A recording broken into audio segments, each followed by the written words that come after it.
let's start the session.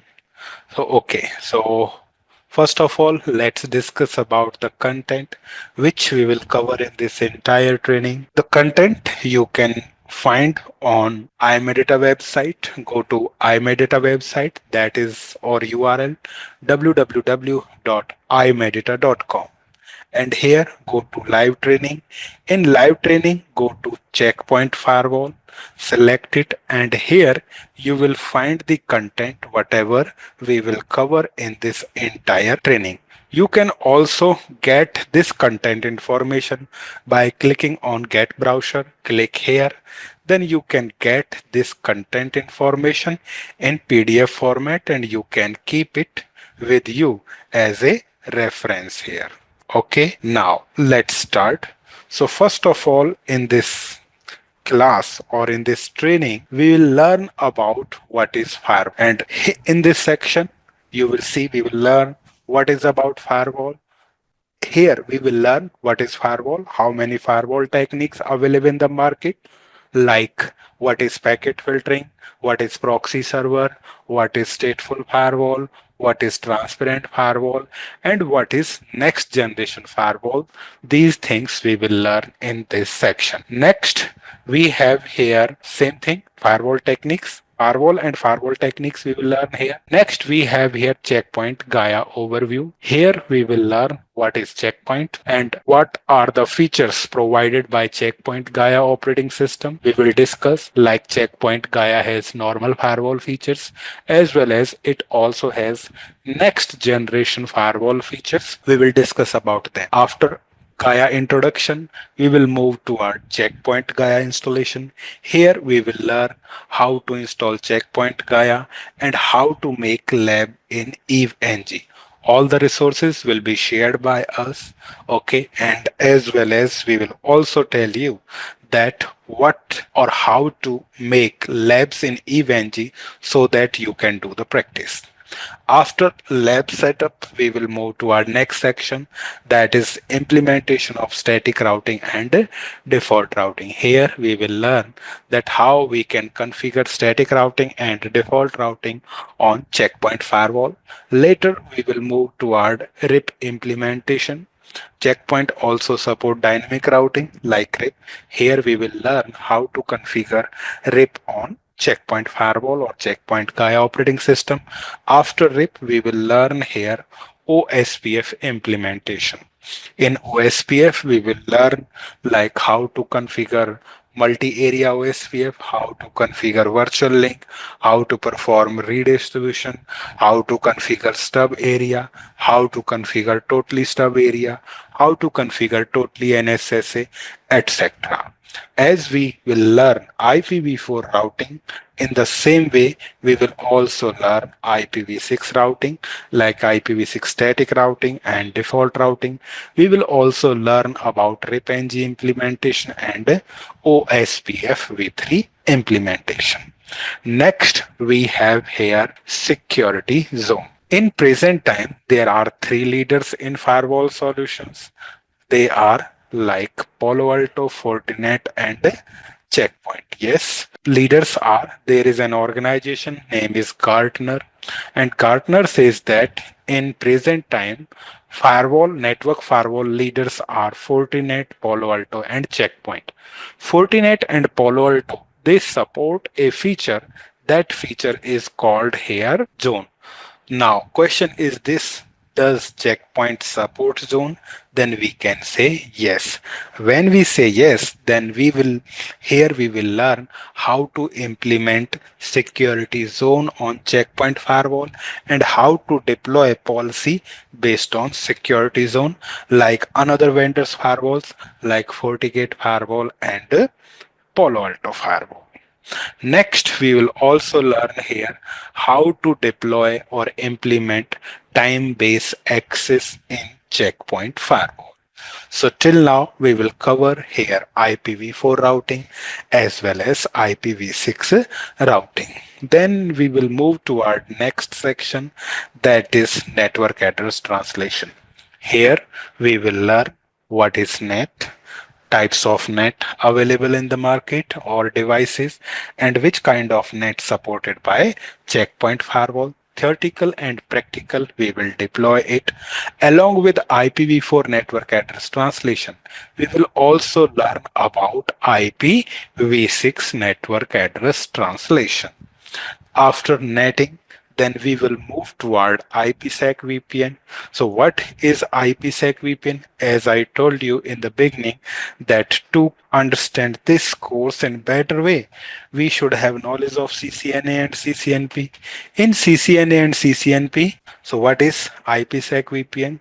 So what I was saying, that when we say that the candidates who are interested to learn Checkpoint Firewall, they should have knowledge of CCNA and CCNP, because when we say about CCNA and CCNP, in these courses we learn about static routing, we learn about RIP, we learn about OSPF, we learn about IPv6, we learn about RIP-NG, we learn about OSPF v3. Okay, we also learn about network address translation. Okay, and as well as we also learn about IPsec VPN. So when we say that you should have knowledge of CCNA and CCNP, it means you have idea what is routing, types of routing methods available in the market. At least you should aware the types of routing protocol available in the market, that we have some interior gateway routing protocols like RIP, OSPF, and we also learn about exterior gateway routing protocol in CCNP. So you before starting Checkpoint, it is expected that you have idea what is routing and how many types of routing protocol available and how to configure it on different vendors. Now in Checkpoint, only the thing is this, that you learn, you know all the things, but here you know how to implement it and how to deploy it on Checkpoint Gaia Firewall. Okay, so what is IPsec VPN? In IPsec VPN, we know that if we have two or more branches, they are connected with internet, we want secure communication between two or more branches, then we have a feature or solution that is called IPsec VPN. So here we will learn what is IPsec VPN and how to deploy it on Checkpoint Gaia. So let's understand about IPsec VPN with the help of diagram.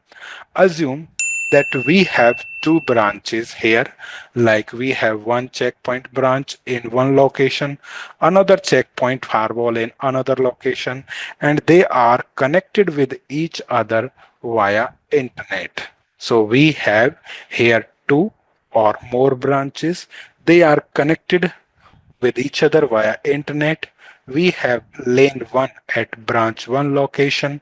We have lane 2 in branch 2 location, or you can understand it with the help of network. In branch 1, we have network 101.0. Entire network is 192.168.101.0. In branch 2, we have another network like 102.0 or /24, and they are connected with internet, like we have public IP here 101.1.1.100. First IP belongs to internet, and at branch 2 we have another public IP 102.1.100. Now if our PC1 wants to communicate with PC2, normally it can't communicate. Why it can't communicate? Because this PC, assume this PC IP address is what, 192.168.101.100, PC2 IP address 192.168.102.100.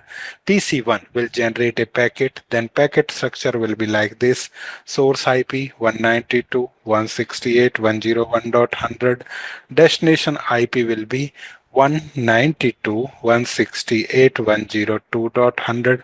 Such kind of packet will be generated by PC. This packet will go to firewall. Firewall will check the destination. Then it will send the packet to internet. When packet will go to internet, internet will check destination IP. Destination IP is here private, but internet only know about it, only maintain information about public IP. So internet has no idea about private IP address, so this packet will be drop here. Internet will drop this packet when this packet will go to internet. But we want PC1 should be able to communicate with PC2. To solve this problem, what we need to do? We need to deploy VPN or IPsec VPN between these two firewalls here. When we will configure here IPsec VPN, with the help of IPsec VPN, this PC will go to checkpoint. This PC packet, this PC generated packet will go to checkpoint firewall. Checkpoint firewall will send this packet via VPN to branch 2, then branch 2 firewall will send the packet to PC2 in this way. So we can say that IPsec VPN provide secure IP communication, secure IP communication between two or more branches. So we will learn this thing or this technology or feature on checkpoint firewall here. First of all, we will do theory, that what is IPsec VPN, what are the features of IPsec VPN, which protocols are used by IPsec like IK, ESP or AH, what is IK modes, what is IK phases, etc. So all these things we will learn here in IPsec VPN introduction. After IPsec VPN introduction, then we will do labs. In labs, we will learn how to implement checkpoint, how to implement site-to-site VPN on checkpoint Gaia operating system or firewall with IK version 1, with IK version 2, with multiple subnets and with manual net. So these things or these three labs will be on checkpoint to checkpoint firewall. But it is not necessary that every time you will get same vendor devices opposite side. It may be possible that you face some scenario where you need to deploy VPN checkpoint to Cisco router. We will also learn about it, that how to configure VPN between checkpoint firewall and Cisco routers. Next, we will also learn how to configure site-to-site VPN between checkpoint firewall and Cisco ASA. We will also learn with Palo Alto firewall, with FortiGate firewall, with Juniper firewall, with Cisco FTD and Sophos firewall. Not only checkpoint to checkpoint, we will also learn how to configure site-to-site VPN with another vendor. So major vendors devices we have added here. So we will also learn about them as well. So in site-to-site VPN or in IPsec VPN, we only configure here VPN between two branches or firewall to firewall. Next topic we have here remote access VPN. This remote access VPN solution is also available in another vendors with the name of SSL VPN. So what is remote access VPN? Let's discuss about it, which we will learn on checkpoint firewall. Assume we have a network where we have internet is connected with checkpoint firewall. Checkpoint firewall is connected with internal network. Internal network is connected with internal servers or clients. Now this internet is connected with a remote user which has public IP 102.1.100 at internet we have public IP. Firewall also has public IP. But when we talk about private network, in internal network we will use private IP 101.1, 192.168, 101.100, 192.168, 101.200. We have scenario like this. Now we have here work from home user. This work from home user want to access internal servers, so technically it will generate a packet structure will be like this: 102.1.1 destination IP like 192.168.101.100. Such kind of packet will go to internet. When packet will reach at internet will check destination IP, which is private. Internet only has public IP information, so internet will drop this packet will be dropped. But we want remote user or work from home user should be able to communicate with internal resources. For that we will deploy a VPN between PC and firewall, and that VPN is called remote access VPN. Between PC and firewall we will configure here IPsec remote access VPN. With the help of remote access VPN, this work from home user can access the internal network of a company in a secure. So what is remote access VPN here? Remote access VPN enable work from home user, or it enable mobile user or remote user, so that they can access the internal network of a company in a secure way over internet. When user is connected via internet and they want to access internal resources, we have a solution that is called remote access VPN.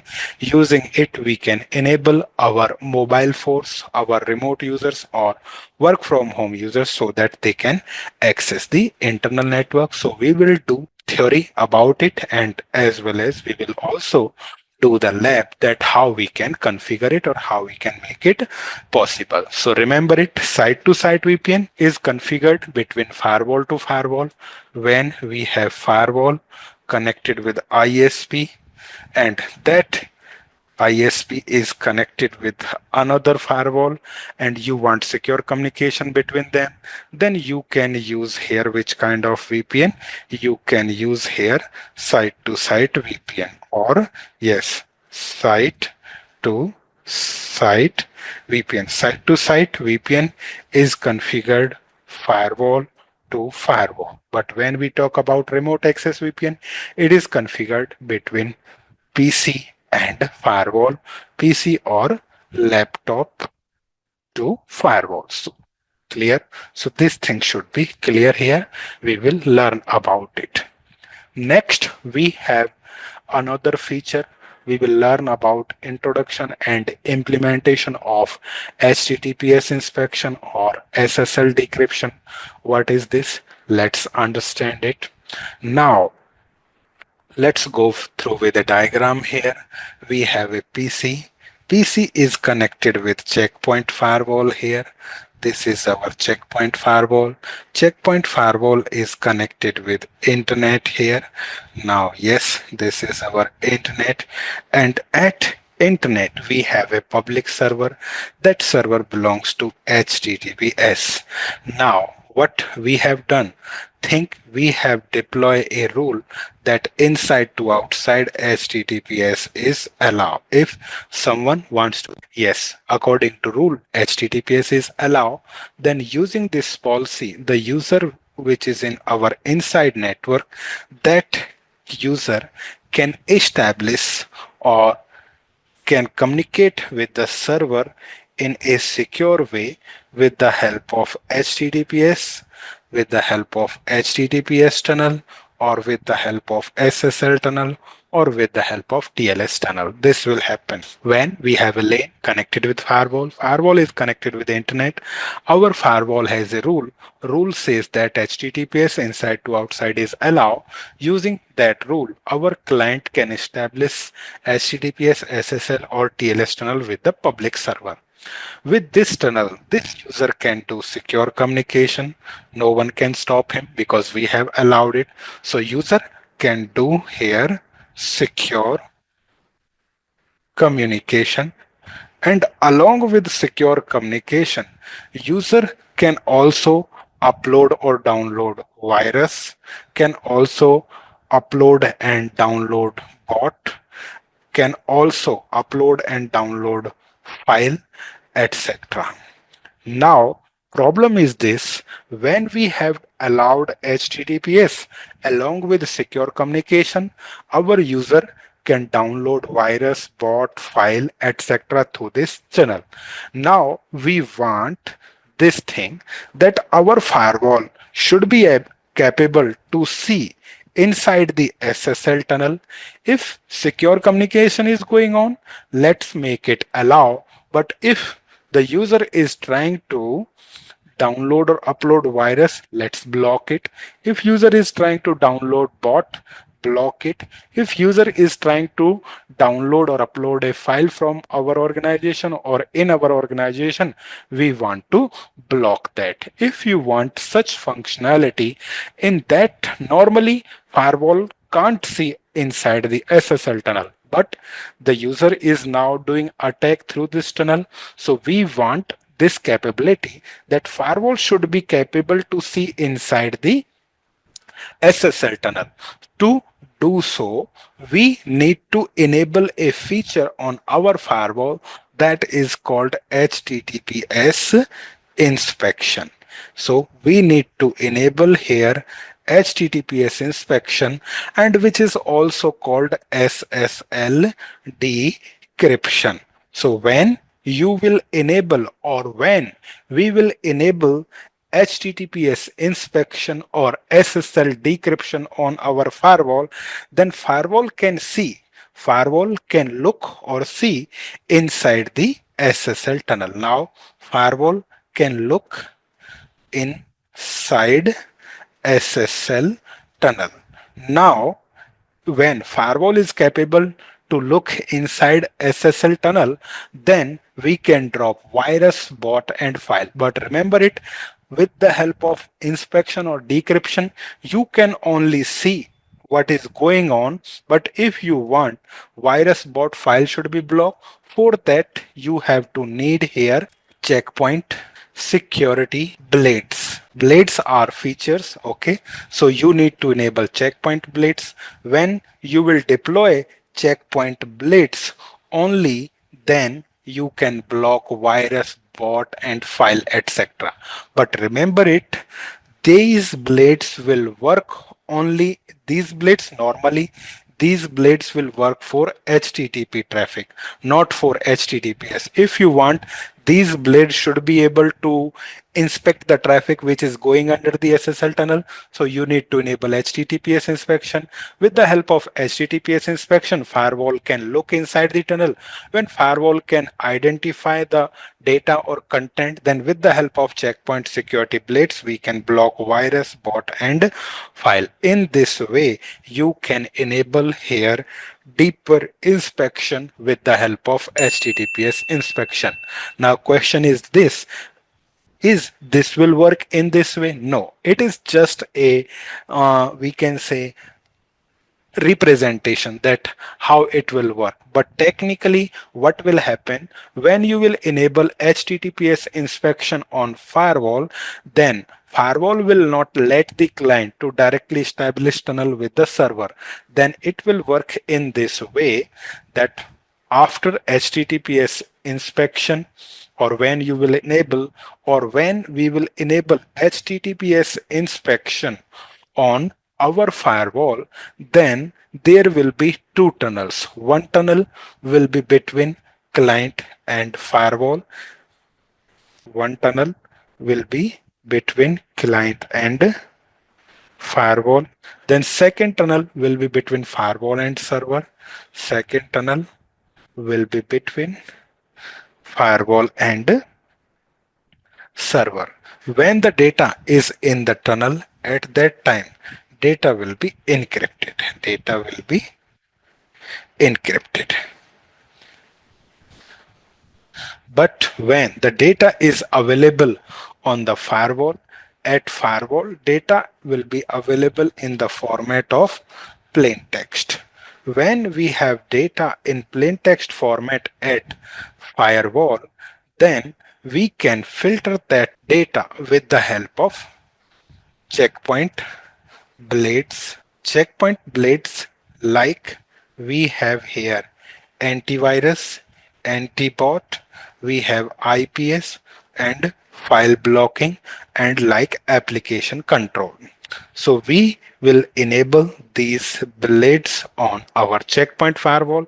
Now this plain text data will be offered to antivirus, antibot, IPS and file blocking blades as well as application control blades.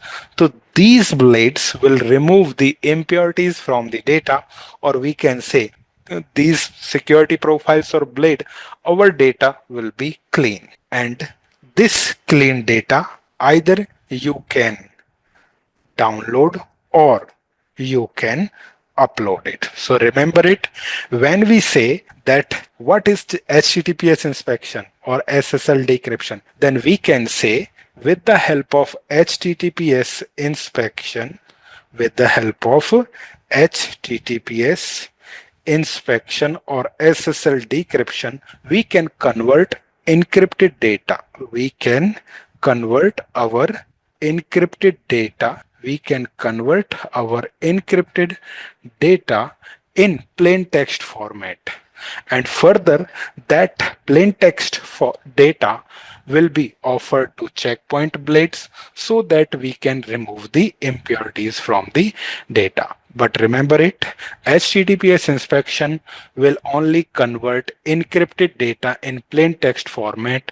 Rest of the task belongs to your checkpoint blades. If you have deployed antivirus, then antivirus blades will remove virus. If you will enable anti-bot blades, they will remove the bot or botnet from your data. IPS signatures will protect your network from attack. File blocking blades will remove or block the upload or download of files, and with the help of application control, you can control the applications which are being used at port number 80 and 443. But remember it, these blades will work for HTTPS traffic if you have enabled HTTPS inspection.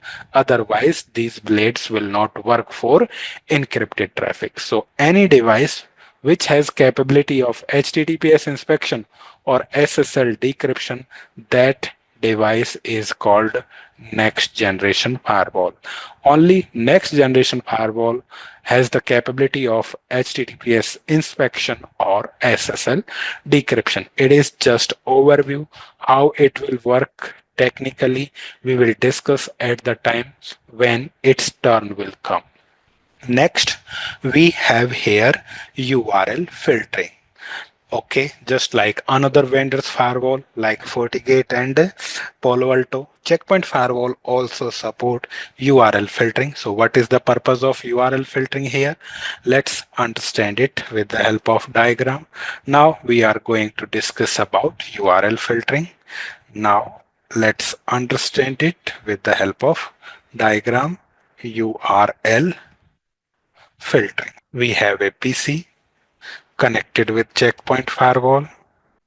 Checkpoint Firewall is connected with Internet. Internet is connected with public servers like Google, Facebook, YouTube, etc.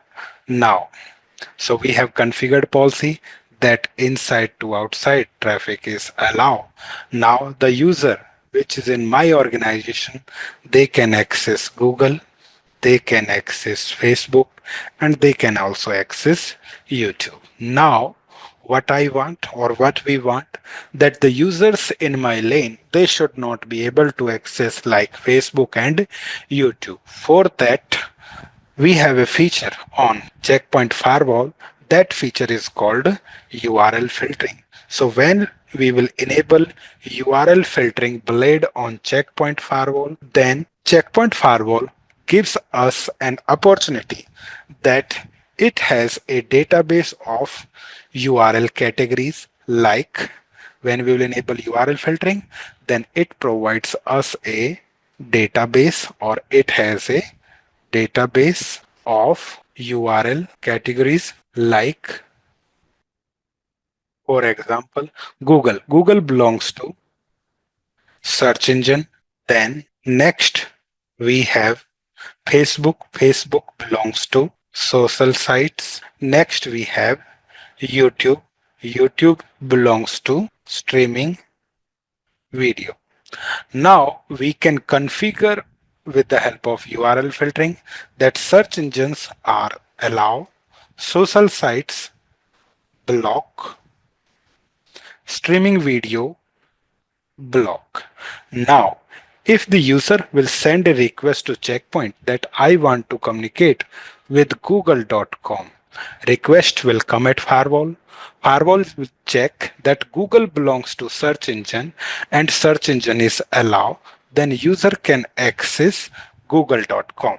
If user will send request, I want to communicate with facebook.com, Checkpoint knows that Facebook belongs to social site, it is blocked, then Checkpoint will say no, you can't access it. Same for YouTube. If user will send request for youtube.com and YouTube belong request will come to Checkpoint. Checkpoint knows that it belongs to streaming video, and what policy says? Policy says block. Now the users in your organization, they will only be able to access google.com. Like Facebook and YouTube or categories, we can say social sites or streaming video, you can block. Like this we have lots of category which you can control on Checkpoint Firewall with the help of URL filtering. And for this job there is no need to purchase any dedicated server. Mostly this job is done by proxy server, but Checkpoint says that if your job is only you want to block URL filtering, you want to block this specific URL or category should be allow or deny, there is no need to purchase proxy server. You can do it with the help of just URL filtering feature or URL filtering blade available on Checkpoint Firewall. You can do it. So this thing is your URL filtering, and we will learn it how to deploy it. Next we have here introduction and implementation of content awareness. What is this content awareness? Let's understand it with the help of diagram here. Diagram will remain same. We have a PC is connected with Checkpoint Firewall. Checkpoint Firewall is connected with internet, and this internet is connected with a public server, any public server. Now the user is in our organization that will send request to this public server through firewall. Request will go to this public server, and from this public server user can get the data format can be in the file, like we can say data is available in exe format or any PDF format or any doc file or any mp3, etc. Now we want that this user should not be able to download files like exe file, like PDF file, like doc file or mp3 file, or we can say zip file. So what we can do, we have a feature on Checkpoint Firewall that is called content awareness. So we need to enable here content awareness blade. We need to enable content awareness. With the help of content awareness, we will define here file and action. Like if file format is exe, block it. If file format is PDF, then block it. If file format is zip, then block it. And apart from it, any what to do, allow. Now this thing will be implemented with the help of content awareness blade. Now what will happen? The user will send a request to public server through firewall. Request will go to public server. Now public server has some data. If data is in the format of data is coming, can become in any format, like if it has exe, it has pdf, it has zip file, or like any file we can say here doc. So zip exe file will be blocked here, pdf will be blocked here, zip file will be blocked here, and you have configured setting any will be allowed. So the user will get only which kind of file, only doc file will be allowed to the user. So this thing will we can do, or we can control with the help of content awareness.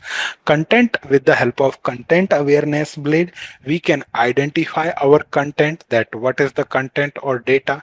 If the content match with specific file or signature, we can block it. If that doesn't belongs to our restricted format, then remaining format should be allowed. So this thing we can implement with the help of content awareness blade. But remember it, normally this content awareness blade will work only for plain text traffic. If you have already configured HTTPS inspection, then this blade will also work for encrypted tunnel as well. That's why before doing or implementing these things, must deploy your HTTPS inspection or SSL decryption. So what is the conclusion? With the help of content awareness, we can identify the content or data. If content or data will match with our signatures or file signatures, we can allow or deny. Whatever you have denied, that will be denied. Whatever you have allowed, that will be allowed to the user. So this thing will be called here content awareness. Next, we have here introduction and implementation of threat prevention blade. Definitely we will discuss about it. Next, we have threat prevention. So what is this threat prevention? Let's understand it with the help of diagram. We have PC connected with Checkpoint Firewall. Checkpoint Firewall further connected with internet, and internet is connected with a public server. Now we have a user in our lane. That user is sending a request to public server, and from this server user is getting data.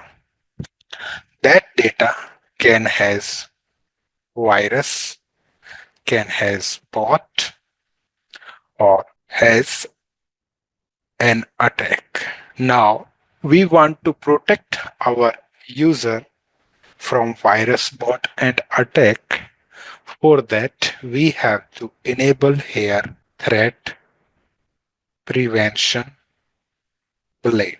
When we will enable threat prevention blade on our checkpoint firewall, in it we actually enables three things. First, we enable IPS, antibot, and antivirus signature. So we enable here IPS signatures, we enable anti-bot signatures, and we enable antivirus signatures. Now, what will happen? The client will send request to public server through firewall.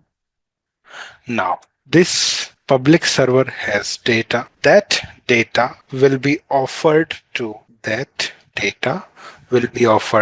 IPS signatures, anti-bot signatures, and antivirus signatures. If that data has any kind of attack, or it has any bot, or it has any virus, that will be blocked by the firewall, or we can say threat prevention blade. If any data has no attack, no bot is there, no virus is there, then that clean data will be offered to client. Or we can say that when we enable IPS signatures, anti-bot signatures, and antivirus signatures on Checkpoint Firewall, that is called threat prevention. And when we have enabled these signatures, they will protect our network from any kind of attack or bot or virus. When any attack, bot, or virus is trying to come in our organization, that will be blocked by the firewall. Or we can say only clean data, only virus free data, only attack free, bot free, and virus free, or we can say client data will be antivirus free data or clean data will be offered to client. So remember it. What is threat prevention? When we enable IPS signatures, anti-bot signatures, and antivirus signatures on Checkpoint Firewall, that is called threat prevention blade or threat prevention. And using these blades, we can protect our organization from attack, from bot, and from virus. So this will be your threat prevention. Next is what? Next, we have here application control. So what is this application control? Let's understand it with the help of diagram. We have here a PC connected with Checkpoint Firewall. We have PC connected with Checkpoint Firewall. Checkpoint Firewall is connected with internet, and internet is connected with two servers like Gmail and like Facebook. Now our user will use dynamic port. It will hit to the port number 443 of Gmail. It will use dynamic port and it will hit to the port number 443 of Facebook. Now at these port numbers, client will use different applications like this. Okay, these are sufficient. Now, first of all, client will use its dynamic port and it will hit to the port number 443. Client will use SSL. Under SSL, client will use Gmail. Under Gmail, user can do upload, user can do download, or user can do here share, or user can edit. Upload in Google Docs, download in Google Docs, edit in Google Docs. Same here. Client will use dynamic port number. It will hit to the server at port number 443. First session belongs to SSL. Second session belongs to Facebook. Third belongs to Facebook chat. Next belongs to Facebook post. Next belongs to Facebook games. So user can use different application when they are communicating with the internet. Now we want to control them. How we can control them? We can control them with the help of application control. So we will deploy here application control. With the help of application control, what we can do, we can configure our firewall in such a way that when we have a client, when we have a server here, when client and server they are communicating with each other, then we can identify, monitor and control these applications with the help of application control. So how we can define it? With application control, with the help of application control, we can identify, monitor and control the session, connection or communication between client and server. Yes, with the help of application control, we can identify, monitor, and control the session or connection or communication between client and server. When one client and server, they have a session with each other, they have a connection with each other, they have a communication between them, then we can identify it, we can monitor and control it. For example, firewall can identify this is SSL, this is Gmail, this is Google Docs upload, download or share. This is SSL, Facebook, Facebook chat, Facebook post and Facebook game. Now, with the help of application control, we can block upload, download, and we can block edit or share. We can block Facebook chat, we can block Facebook post, we can block Facebook game. So this thing we can do with the help of application control. So what is application control? It is in front of you. If someone asks us what is application control, then we can say to them, assume we have a client and server. They are communicating with each other. For example, client is communicating with Gmail. When it is communicating with Gmail, first client will establish SSL tunnel. In SSL, it will use Gmail. In Gmail, it will use Docs. In Docs, it can upload or download or edit. So with the help of application control, we can identify that session, that connection or communication. We can monitor that and we can control it. So this is called application control, and same thing is called App ID in Palo Alto Firewall. So this was what is actually application control. Next, we have here checkpoint send blast. So what is this checkpoint send blast? Let's understand it with the help of diagram. Now, till now, what we have learned or what we will learn, first of all, we will learn how to convert encrypted data in plain text format, how to block URL, how to identify and control the content, how to block the non-virus, non-bot, non-attack, how to block non-applications. So till now we have only learned about non-content, non-virus or non-attack or non-application. What will happen if there is an unknown attack in your organization? To protect a network from unknown attack, we have a solution that is sandblast. Now let's understand it with the help of diagram. Go to diagram. We have a PC connected with checkpoint. Checkpoint is connected with internet and internet is connected with a public server. Okay, now there is a user at this PC as well as till now our firewall is working as a normal firewall. When we say that firewall is normal firewall, at normal firewall we define rules. At normal firewall we define rule number one.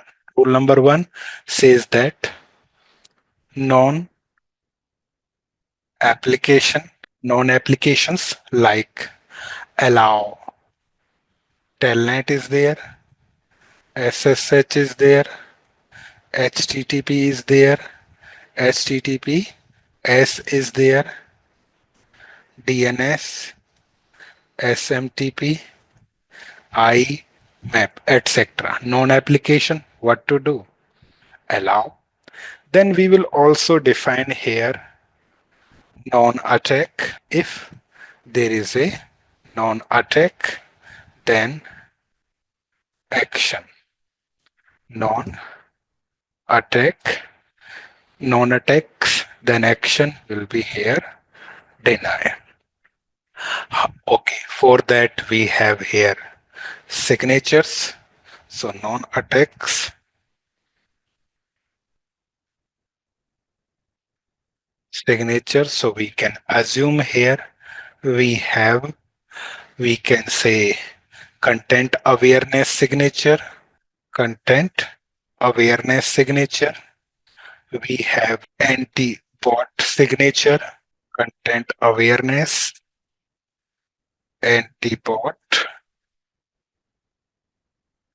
IPS signatures, content awareness, IPS, anti-bot, and antivirus signatures are there. Now, if any data will match with these signatures, what we will do? We will deny it. Now, assume this client is sending a request to public server. Now, public server will offer the data. The user can hit server at port number 80 or 443. Got it? Now, data is coming in the response.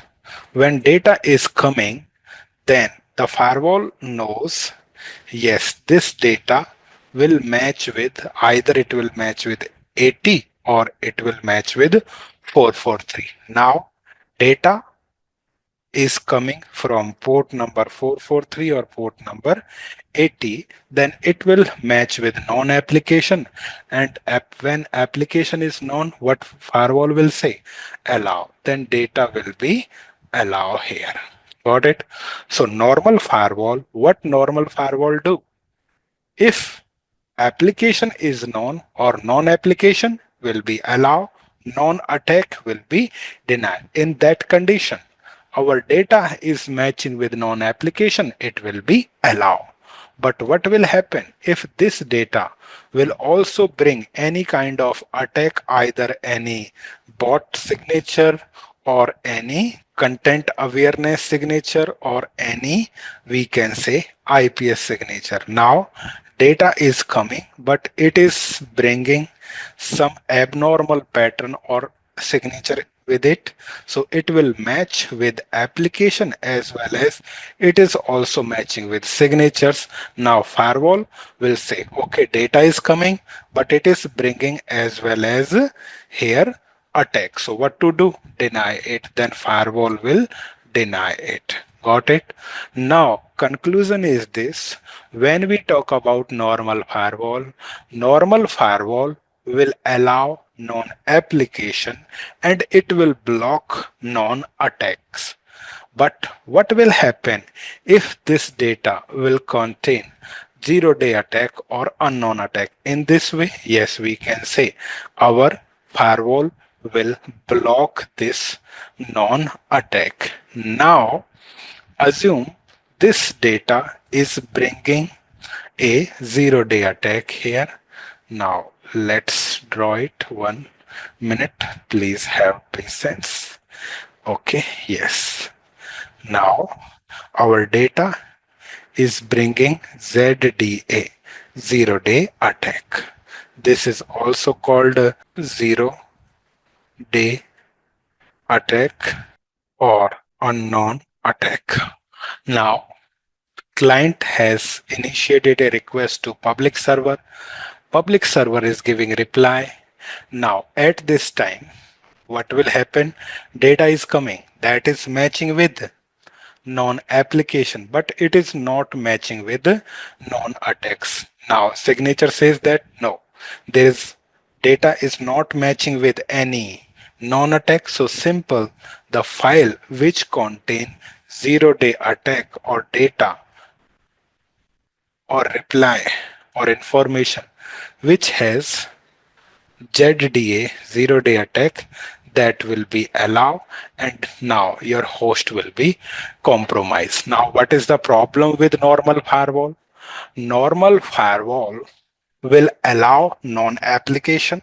It will block only non-attack. If attack is not known or attack is unknown, then firewall will or normal firewall will allow it.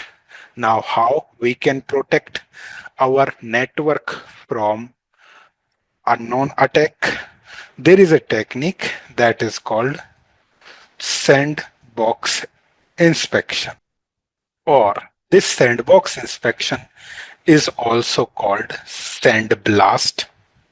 In sandblast or sandbox inspection, we configure a rule on firewall, like if you detect a known attack, take action.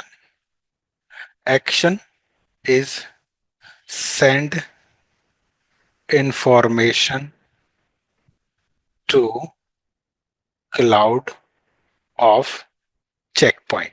Now at internet somewhere checkpoint data center is connected. So this is checkpoint cloud. Again, simulate data is coming.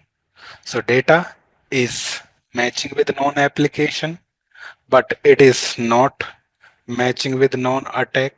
So data is normal, yes, but along with normal, it also contain unknown attack information. Yes. So data also contain unknown attack information. Now take action.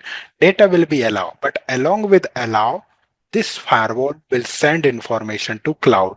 Now this firewall will send this file to checkpoint cloud. Now the data which has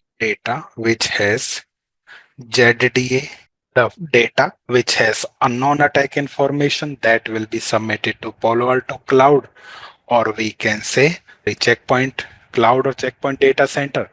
Now when the information will go to in their database, they have engineers, they will identify it, whatever was submitted by the firewall or customer, that is an attack, then they will generate solution of it, or they will generate a signature of it. Now that signature or solution will be sent as an update in the form of update. That solution will become in the format of update, and that update will be sent to the checkpoint firewall. Checkpoint firewall will accept it, and this will come as an update of like antivirus update, antivirus, or anti-bot update. It will come here. Now what firewall will do? Firewall will accept this update, and this signature will be updated in here in anti-bot or antivirus signature. So firewall will also add this update in antivirus or in anti-bot signatures. Now the attack which was unknown for us, now it is known for us. But this will happen only when your firewall will send unknown attack information to cloud, and cloud will give update to you. Now what will happen until the update will not come? So we can say here before update, before update, before update ZDA will be allowed. Until the update will not come, 0-day attack will be allowed. But now we have update, then we can say here after update 0-day attack will be denied. Question is, when, how much time will be taken by this entire process? When you will send the file, after that you will get update. So all vendor says that when you will send file, only then we will give you update. Then all vendor says that if you have submitted any file to us, then you can expect update within 3 to 5 minutes. For example, now time is 1, for example 140, then 3 to 5 minutes you can expect update till 145. So all vendor says, because this sandbox inspection is provided by Palo Alto, Checkpoint, and Fortinet. So all vendors says that if you have submitted any file to us or to in our data center or to our appliance, then that will give update to you within 3 to 5 minutes. Or it also depends on term and conditions are also there. And if file size is too large, it can take extra time as well. Now, what is sandblast or sandbox inspection? Actually, sandblast is the marketing term of sandbox inspection of Checkpoint, or Checkpoint do the marketing of sandbox inspection with the name sandblast, or we can say sandbox inspection or sandblast. They are the same thing. In it we configure a second rule on firewall. In that rule we says that if you detect unknown attack, if you face any unknown attack information, then in that condition send the information to cloud. Now cloud or data center will analyze that, they will generate signature, that signature update will send to you. Then you need to accept that update and you need to add that update in your database and then start protecting your organization. So any device or any firewall which has sandbox inspection capability, that is called next generation firewall. Next generation firewall supports sandbox inspection. Sandbox inspection is the capability of device in which that device sends a file to a dedicated system for deeper inspection. That dedicated system will analyze it, they will generate update, and that update will be offered to your firewall. Then firewall will accept that update and it will start protecting the organization according to update. So any device which has sandbox inspection, that is called next generation firewall. Then what is sandblast? Sandblast is the marketing term of Checkpoint for sandbox inspection. So remember it. What is sandbox inspection? It is in front of you. What is the difference between normal firewall or next generation firewall? Normal firewall can only Normal firewall will allow non-application and will deny non-attack. But normal firewall will allow zero-day attack.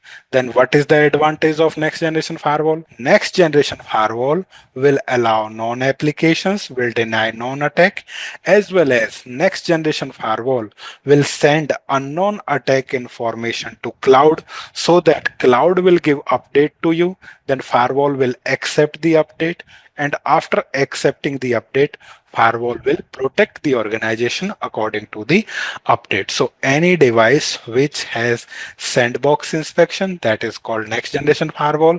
What is sandblast? Sandblast is the marketing term of Checkpoint for sandbox inspection, and this sandbox inspection is supported by Checkpoint firewall. This is supported by Checkpoint Firewall, FortiGate Firewall, Palo Alto Firewall, as well as it is also supported by Cisco Firewall. So what is sandbox inspection? It is in front of you. Sandbox inspection is sandblast, and any device which has sandbox inspection, that is called next generation firewall. Next generation firewall belongs to Checkpoint, FortiGate, Palo Alto, and Cisco FTD, firepower threat defense. So this is something about your sandblast. Please, Next. I have a question. Mhm. Talking about zero day attack. Zero day attack, is it like you said the firewall sends it to the sun to the sandbox. The sandbox will do the inspections and all that before returning in about 1 minute or so. But I think with zero-day attack, the signature is not yet known, right? Yes, So in the yes. process of treating it, does it take like time, or maybe till it is being identified as a threat before you can identify that, or within that 3 to 5 minutes, if there's nothing figured out of it, how will it know that this signature is already identified as a threat to them? Okay, actually, this the way of how to identify this thing, that it is not, this is unknown or whatever unidentified, it depends the vendor to vendor. So only what you need to do, you need to enable this setting, that sandbox inspection. Means you just to need a, you need to configure one thing, that if you have or you will encounter with any kind of unknown pattern or unknown behavior, then you need to send it cloud. You not need to configure any kind of signature, you know, need not to configure any kind of rule here. Simple, you have to enable the feature. If anything is unknown for you, then you, or means firewall need to send it to cloud. But here at the point of, or we can say in the term of engineers, engineers had no right to enable any kind of signatures. Only we need to enable a setting, or we need to enable a configuration on the device. If you face anything abnormal, send it to cloud. And how we will enable it, it is the, it depends on, means we will do it when we will do it practically. Clear? Yes, sir. Yes, sir. Okay. But for engineers, you only, what we can do, simple. For non-applications, yes, these are admin defines. Non-attacks, you just need to enable signatures. And for unknown attack, you just need to enable the setting. But for unknown attack, we, or as engineers, have to do nothing. Just we need to enable the setting, or we will configure the firewall. If any, or we need to enable just send blast. When we will enable send blast, actually we will enable here sandbox inspection. And it means if firewall will see any abnormal things or abnormal pattern, it will send it to cloud. That's it, nothing more than this. If you can do this thing, then question is this, why you will go to vendor? If vendor will give you an opportunity that you can identify this is unknown attack and you can generate signature, then question is this, why you will go to vendor? Then next, then if it is admin defined, then definitely that company is going to be shut down, because as an engineer you can deploy it, anyone can deploy it. If anyone can do it, then who will purchase Checkpoint? Another devices or another technologies, or same thing belongs to Palo Alto and Cisco. So it is not admin defined. Only you have to enable the sandbox inspection. Then the firewall will send attack information to cloud or data center. They will give update to firewall, and firewall will automatically accept it, and it will add it in database. When signature is available in the database, then it will start protecting you. But remember it, this signature or configuration of unknown attack identification is not admin defined, or it is not in the control of any engineer or administrator. Next, we have here identity awareness. So what is this identity awareness? Let's understand it with the help of diagram here. Assume we have a PC connected with switch, connected with checkpoint. Checkpoint is connected with internet.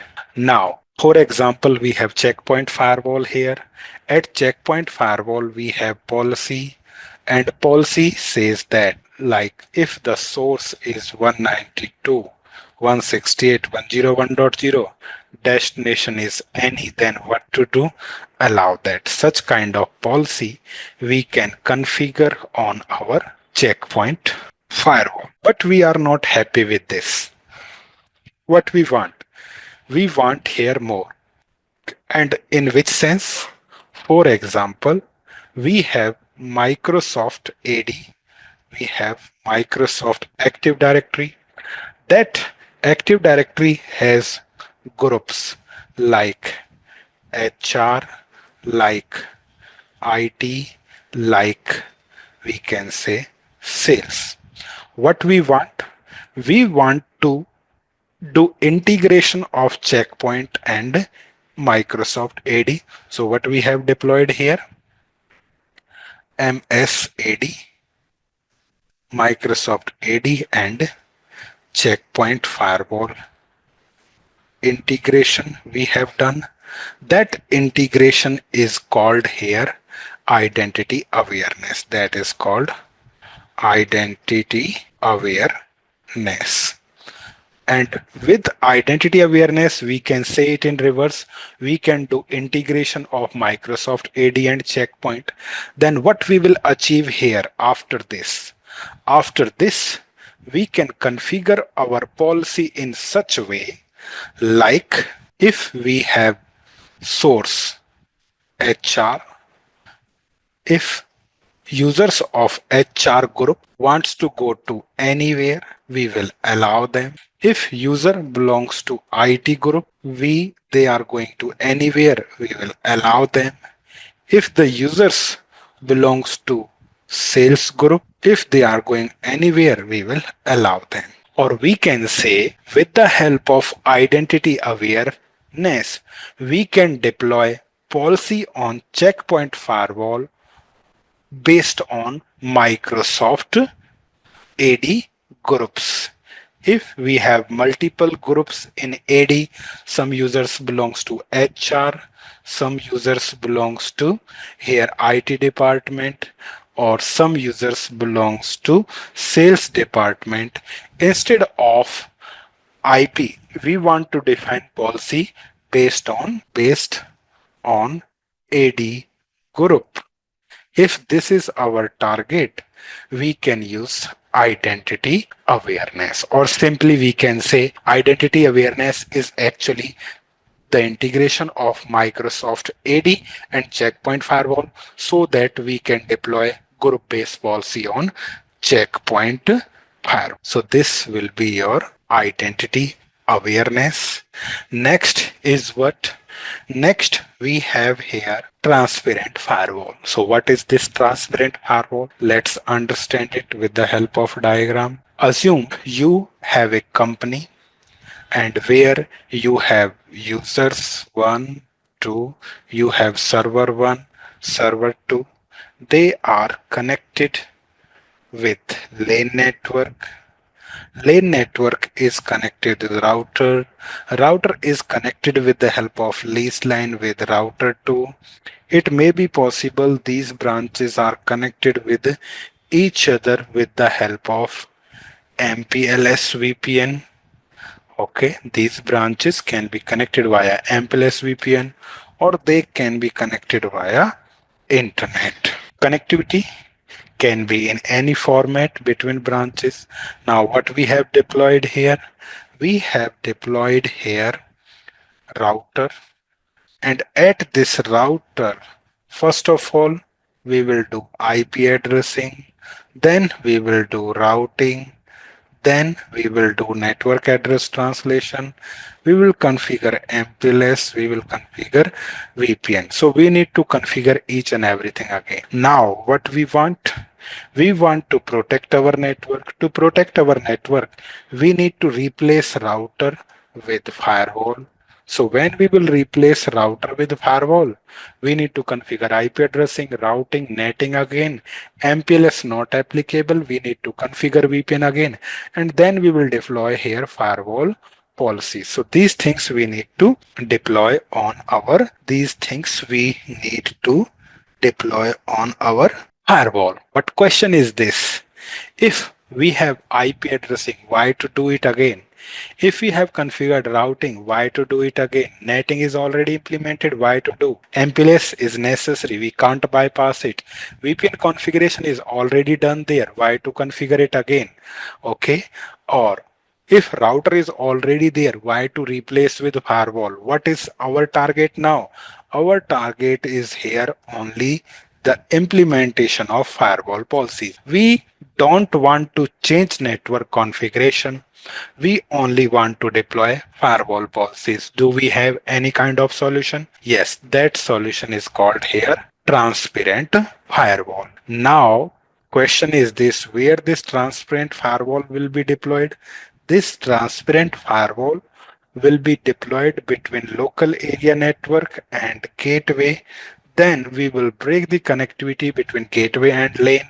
Now the traffic will pass through the firewall, and here we will deploy the policies, and this deployment is called here transparent. This deployment is called here transparent firewall. Yes, this deployment is called transparent firewall. So what is the main motto to deploy transparent firewall? If you only want firewall policies in your organization without changing the network, then still you can do it with the help of transparent firewall. So this is your transparent firewall, or this is your bridge mode. Next, we have here. Please let me ask one question. Sorry. Can you go back to that diagram? Yes. Okay, like in a real existing architecture, Mhm. in an existing environment, is it always advisable to put the firewall after the router or you put it before the router, like how you have it It now in the it transparent is mode? not the question is not that where we deploy the firewall, before the router or after the firewall. Requirement is After here. the The router. requirement is this one. What our company wants. Our company wants only firewall policies. Got it? Companies or engineers don't want to change, don't want to replace router, don't want to configure IP addressing again, routing again, netting again, MPLS again, VPN again. Means everything is already configured. Condition is this: we or engineers or companies don't want to redesign their network. They only want firewall policies. If this is your target, then you can use a transparent firewall.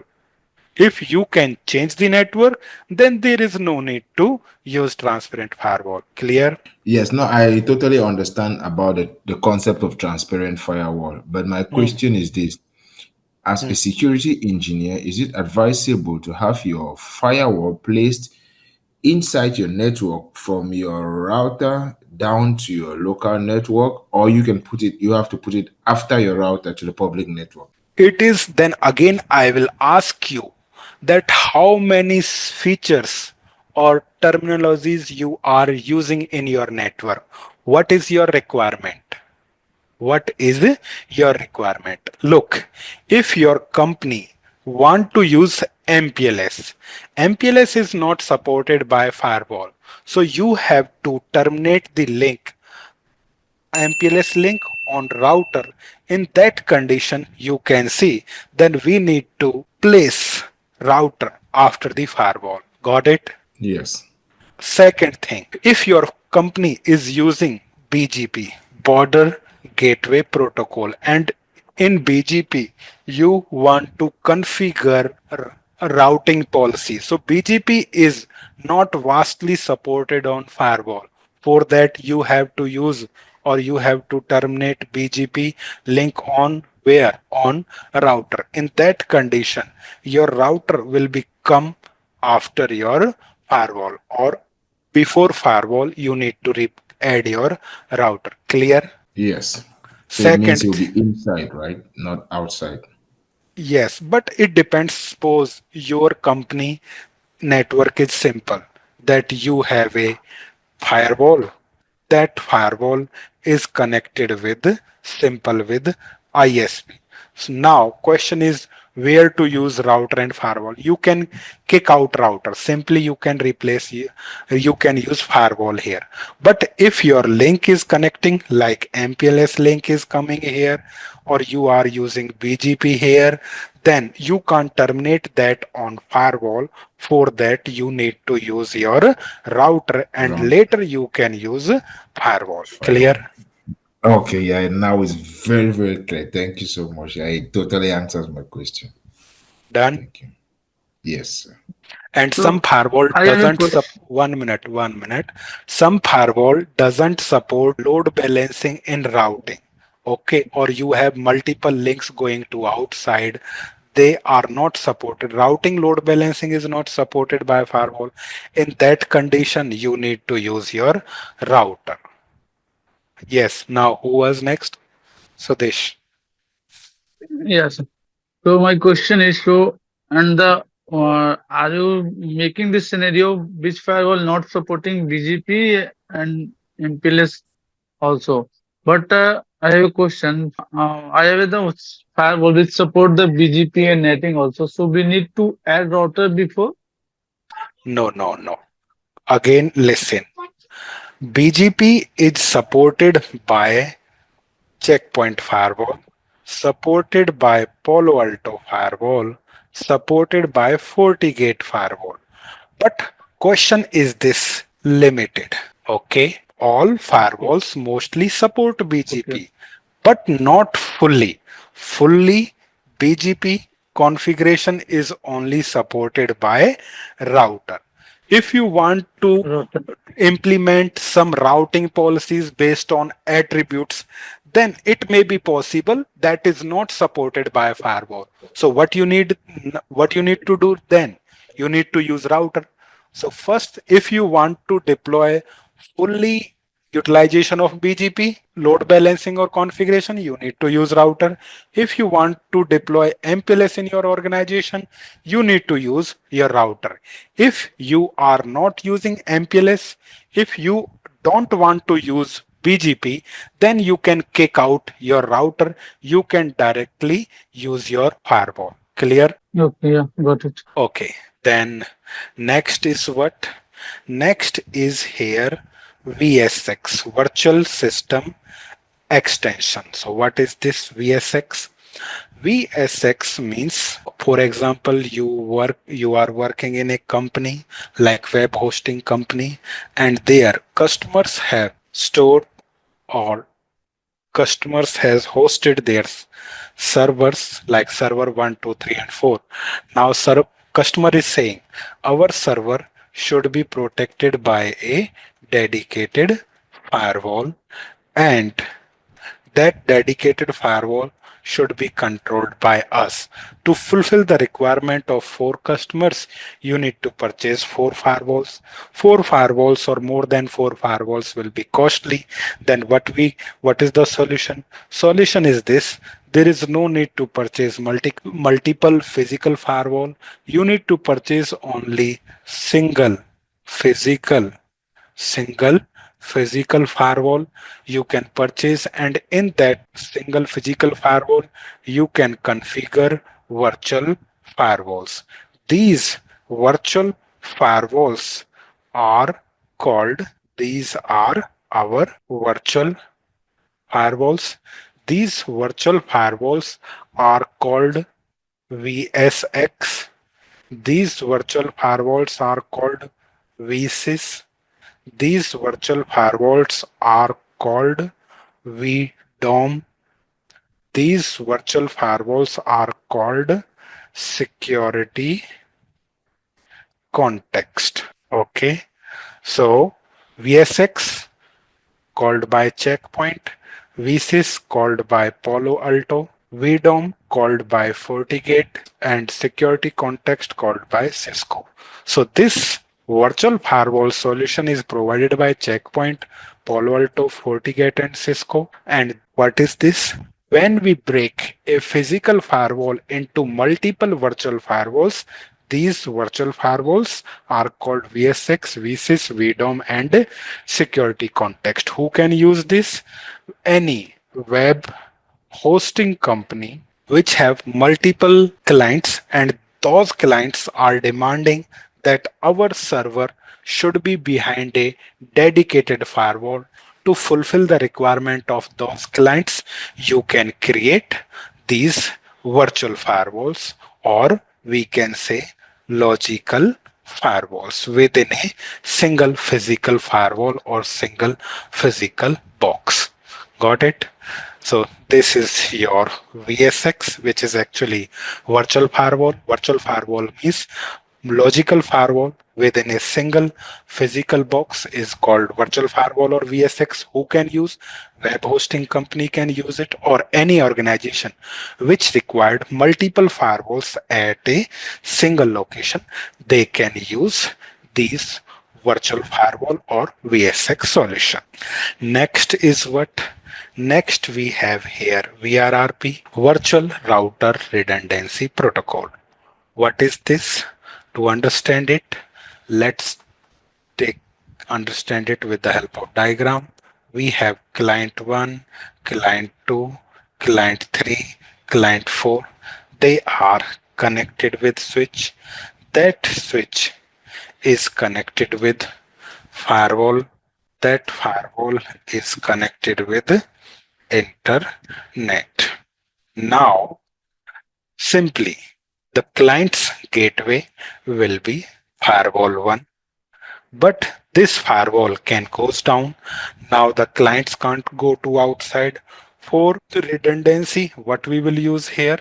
For redundancy, we will deploy here another firewall. Done. Now, question is this: which firewall will be the gateway? If you will configure firewall 1 as a gateway, then all the host will go via firewall 1. If firewall 1 will goes down, they can't go to outside. In that condition, you need to change the gateway. So at that time, your gateway will be firewall 2. So manually, you will change the gateway, then all the traffic will go via gateway 2. If gateway 2 will goes down, then they can't go to outside. So instead of firewall IP, what we will use here? We will use here VRRP, Virtual Router Redundancy Protocol. In Virtual Router Redundancy Protocol, we will configure a virtual IP like 101.1. For this IP, firewall 1 will be the master, and for this IP, with the help of VRRP configuration, firewall 2 will be the backup. So what will happen first of all? First of all, master is responsible to send the traffic. First of all, your client will send the traffic via your master to internet, master to internet, master to internet, master to internet. If your master will goes down, then what will happen? Second step, this backup will promote itself as a master, and then what will happen? Then all the traffic now, then all the traffic will go via new master. Now all the traffic will go via new master to internet. So what we are getting here? We are getting here gateway redundancy. So VRRP, Virtual Router Redundancy Protocol, provides us gateway redundancy, or we can say default gateway redundancy. So what is VRRP? How to deploy it? How to configure load balancing? This thing will become when the VRRP turn will come. But here, just introduction. With the help of VRRP, we can group multiple gateways together. We can treat them as a single gateway. When we will configure VRRP, one will be master, another will be backup. First traffic will go via master. When master will goes down, backup will take over the role. Then traffic will go via new master. So our lane will get internet access either via master or backup in any conditions. So lane will not survive here, and this thing we can achieve with the help of VRRP, Virtual Router Redundancy Protocol. It is an open standard protocol supported on FortiGate and Checkpoint Firewall, and you can utilize it. Next, we have here introduction and implementation of cluster XL or clustering. What is this? Let's understand it with the help of diagram. We have a lane. In lane, we have a lane. Lane is connected with switch. Switch is connected with firewall. Then firewall is connected with internet.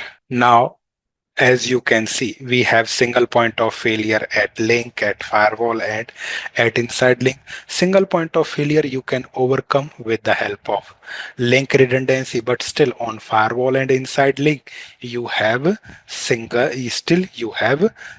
point of failure. To overcome this single point of failure, what we deploy here, instead of one firewall, we deploy two firewalls. And what we do, we configure them as a group. For example, it's IP 192.168.101.1, T10 192.168, for example 101.102.10, 192.168.101.101.20, and 192.168.102.20 in this way. Okay, there can be router here, don't worry about it. Now, so what we have here, we have here cluster Excel. In cluster Excel, what we will do, we will group multiple firewalls together and we will treat them as a single gateway.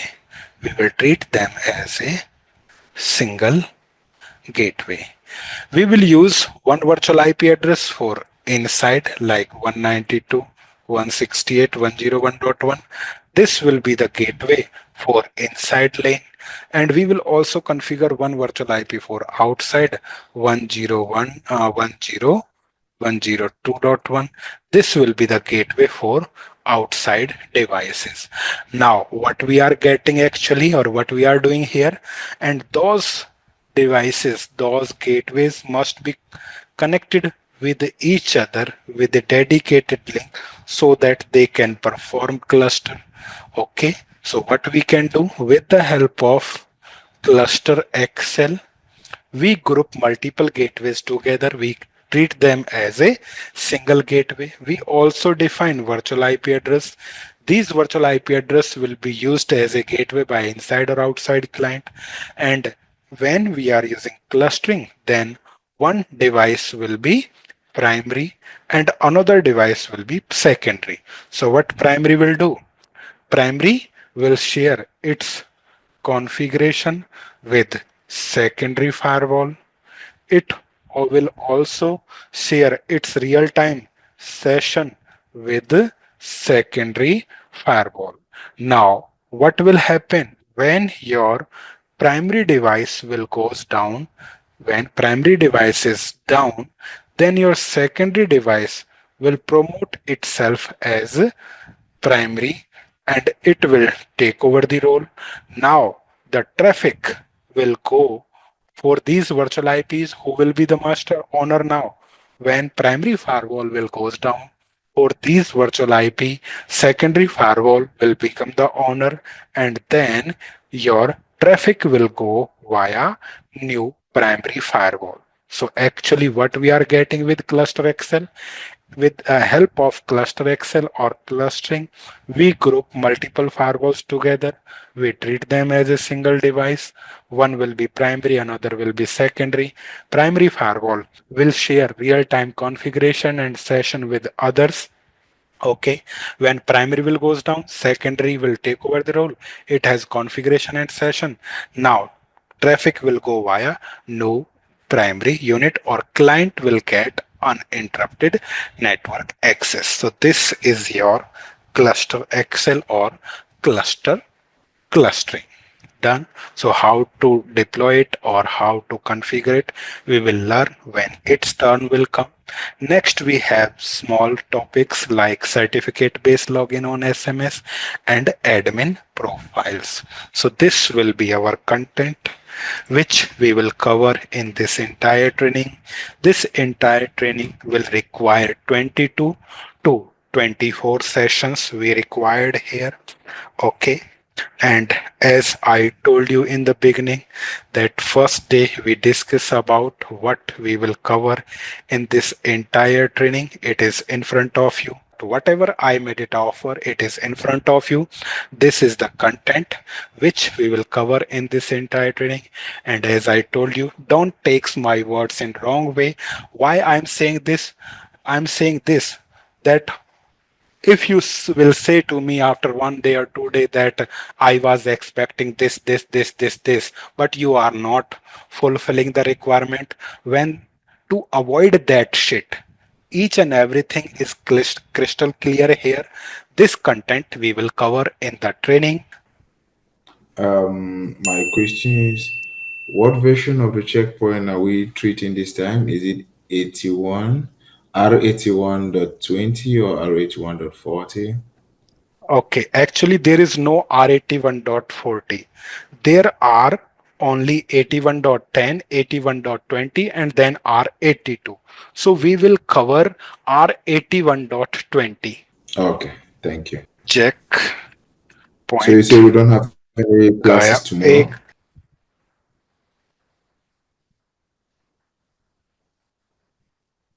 Hmm. So what we have currently R81.10 and R81.20. There is also R82. Images I can share with you. If you want to do practice, you can use, but we will do it on stable version, which is R81.20. I'll also tell you how to upgrade R81.22 to R82.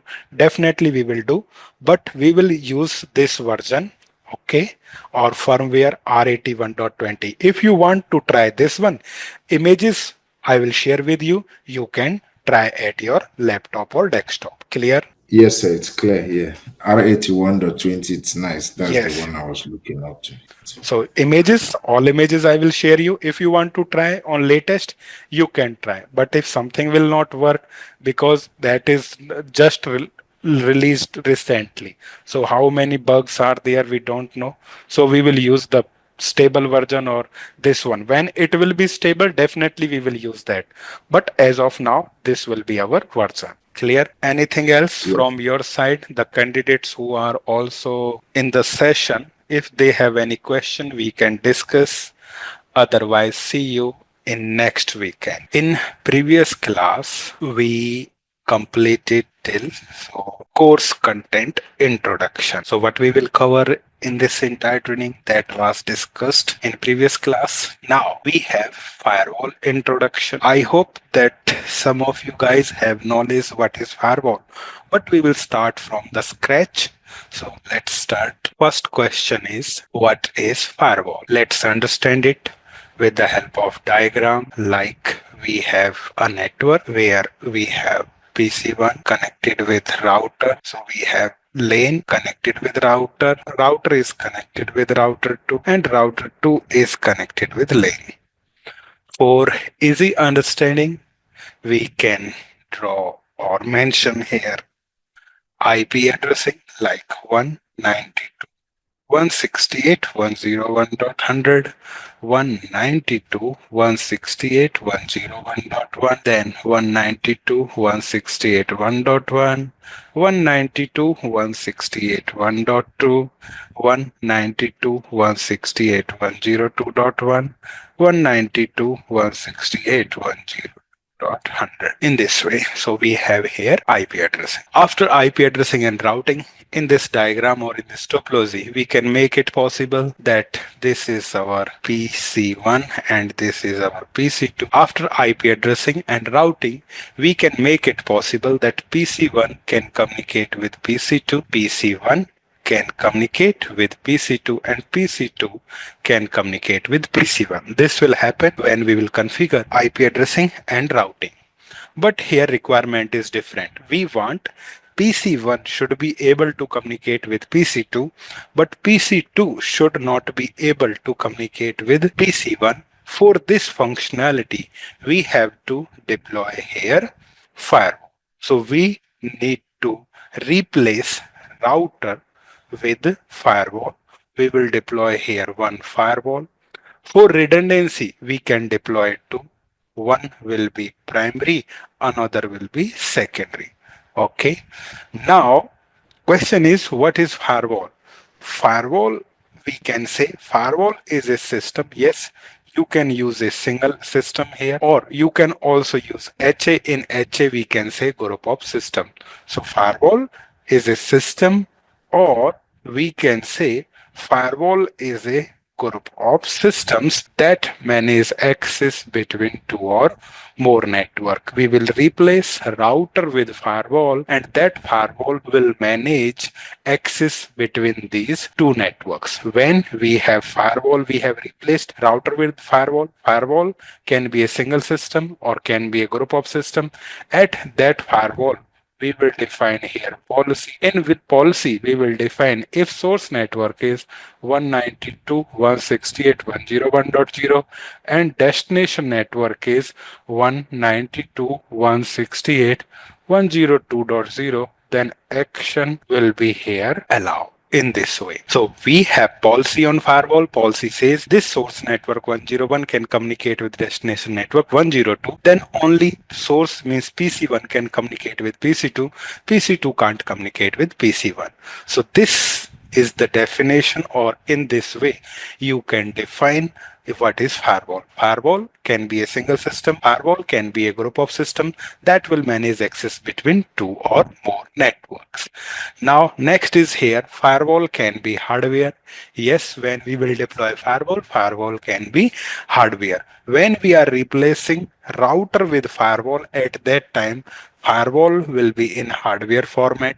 Firewall can be software. How we can say firewall can be software? Because in our company we use PC and we use servers. At PC we install antivirus, at server we installed antivirus. So that antivirus is also considered as a firewall, because that antivirus protect this PC or control the traffic which is going out from that PC or which is coming in that PC or server. So firewall can be hardware. When we are replacing a router with firewall, at that time firewall format will be, or firewall will be in hardware format. Firewall can be software when we have installed antivirus at PC and at server. Next, firewall can be virtual appliance in present time. Now this thing should be clear that firewall is a system or group of system that will manage access between two or more network. It can be hardware, it can be software. Now question is this: when firewall will be in virtual appliance format, to understand it we need to clean this diagram. Okay, now I hope that there should be no problem with this. Next, we have to understand this thing that firewall can be virtual appliance in present time. In present time, we use cloud solutions. These cloud solutions can be private or public. In public, we have Amazon Web Services, we have Microsoft Azure, we have Google Cloud Platform. On these public cloud solutions, companies can store their virtual server. To protect that virtual server, we need to deploy a firewall. At that time, firewall format will be in virtual appliance. Okay, what is private cloud? We can use VMware Workstation, VMware Workstation. We can use here virtual box. So these virtual solutions or applications can be used by private organization or private users. On these private cloud solutions, customer can store or VMware ESXi on VMware EXXi, ESXi on VMware Workstation or on VirtualBox. Companies or customer can deploy their virtual server, and to protect that virtual server, we need here virtual appliance. So firewall can be hardware, firewall can be software, or firewall can be virtual appliance in present time. So this is something what is firewall. Again, I'm recalling, firewall is a system. Yes, firewall can be a single system or can be a group of system when we are using HA, and that firewall manages access between two or more network. Firewall can be hardware, can be software, or can be virtual appliance in present time. So in this way you can explain someone if someone asks you that what is firewall. Next, we have here firewall techniques. In present time, we have 5 firewall techniques like packet filtering, proxy server, stateful firewall, transparent firewall, and next generation firewall. These techniques can be available in a single firewall, means when we say we have a firewall, so that firewall can use one technique or that firewall can use all techniques. It depends on the firewall. Now, first of all, we want to know here what is stateless packet filtering. To understand it, let's go to next slide. So what this stateless packet filtering says. In stateless packet filtering or packet filtering, packets are filtered with the help of access list. Yes, when we want to deploy packet filtering, we need to use here access control list. And in stateless packet filtering, packet can be filtered based on layer 3 to layer 7 in OSI model. With the help of access list, we can filter the traffic from layer 3 to layer 7. Now we want to know how many types of access list we can deploy. So examples of access list are in front of you. You can use standard access list, you can use extended access list, you can use named access list, you can use a time-based access list. So these kinds of access list can be used to filter the traffic from layer 3 to layer 7. Along with these types of access list, we also have another type of access list like dynamic access list, reflexive access list, and TCP established access list. These kinds of access list you can use for packet filtering. Now, question is this: is there any advantage or disadvantage of this packet filtering? Yes, we have some advantage of packet filtering, like they are in front of you, like easy to implement and cost effective. When we say we are using packet filtering will give you benefits, easy to implement and cost effective. How we can say it will be easy to implement? To understand it, let's go through with the diagram here. We have a PC connected with router. Router is connected with a server. PC is the source, server is the destination. Router interface 0 by 0 and 0 by 1. When PC is the source, PC will send the traffic that will come in at the router interface 0 by 0 and that will be out from the interface 0 by 1. For example, if this server belongs to HTTPS at either in or out interface, we need to deploy ACL. In ACL, we need to allow what we need to allow. If the service belongs to HTTPS, we need to allow TCP port number 443. With the help of TCP port number 443, we can enable the access of HTTPS. If this server belongs to, for example, HTTP, then we need to allow TCP port number 80. Then HTTP server will be accessible to the users. If this server belongs to SMTP, Simple Mail Transfer Protocol, we need to deploy or we need to allow ACL that will allow TCP port number 25. If we know the port number of application, then we only need to allow that port. That's why we can say it will be easy to implement. Next advantage is here, it will be cost effective. How we can say it will be cost effective?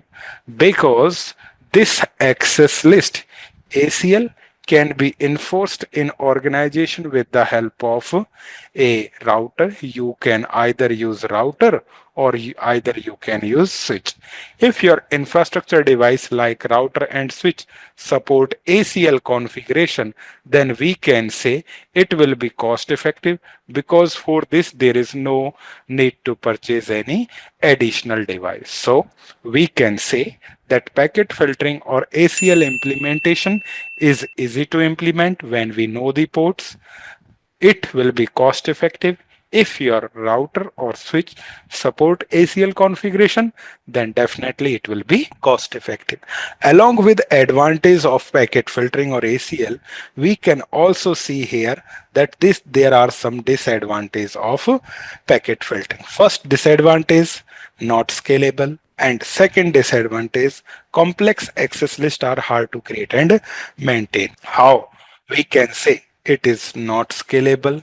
For example, if we have source 100, we have destination 10, we have services, we have services like 10. Then question is here, how many ACL entries we need to configure. Then formula is multiply source with destination, then multiply with services. 100 multiply 10,000, 1000 multiply 10. Then we can say here we need to create 10,000 ACL entries. The job of creating 10,000 ACL entries is not easy, so it is not easily scalable. So first disadvantage is not scalable. Next, second disadvantage is complex access lists are hard to create and maintain. So what is the meaning of this line? Complex access lists are hard to create and maintain. Let's understand it with the help of diagram. But before this thing should be clear. When we are saying packet filtering disadvantages are not scalable, it means when we have large number of source, destination and services, we need to create ACL individually. Question is how many ACL we need to create. Then formula is multiply source with destination, then multiply with services. So if we have 100 source, 10 destination, 10 services, then approximately 10,000 ACL entries we need to create here. So it is not easy job. Next is here, complex access lists are hard to create and maintain. What is the meaning of this line? This line says that when we have PC connected with router and router is connected with internet, and at internet we have a server like we can say here server belongs to DNS. Now for this DNS we need to create an ACL. In ACL we will allow UDP port number 53. So this kind of rule we need to create on router. Now assume that we have a normal user. That normal user will generate DNS query. That DNS query will be encapsulated under UDP port number 53, and when this packet will come at router, router says that UDP53 is allowed. So using this ACL, this DNS query or this DNS packet or traffic is allowed. So this will be allowed here. But assume at internet we have a torrent server and now we have another user. That user is will encapsulate torrent data. That user will encapsulate torrent data. That data will be encapsulated under UDP53. That will come at router will check UDP53 is allowed. So using the ACL, that torrent traffic is also allowed here. Now what we want that if DNS traffic is using UDP53, that should be allowed. If any torrent application is using UDP53, that should not be allowed. This thing we cannot do with the help of packet filtering.